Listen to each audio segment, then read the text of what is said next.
In today's video, I'm going to teach you how to set up deposits in Acuity scheduling. This is an essential feature that helps you reduce no-shows and protect your valuable time as a service provider. So let's dive right in and take you through the process step by step. To get started, open your browser and navigate to the Acuity scheduling website.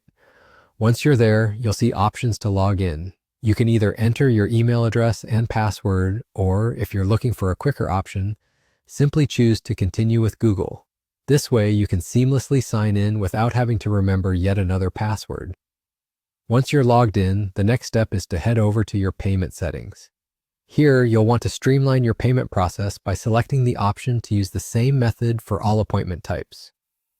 This feature is designed to simplify payment management across the various services you might be offering, ensuring consistency and ease for both you and your clients. Moving on, you'll need to decide between collecting deposits or requiring full payment up front. This choice is crucial because it allows you to maintain flexibility in how you secure appointments. You can choose to ask for the entire payment or, if you prefer, just a partial deposit. Both options have their benefits, with deposits often serving as a great incentive for clients to honor their appointments. Now let's set your payment type. Make sure that the method you select supports partial payments if that's the route you've chosen. Enter the deposit percentage that you expect clients to pay upfront. Be strategic here. Choose a percentage that is substantial enough to encourage commitment while not being so high that it puts potential clients off from booking an appointment.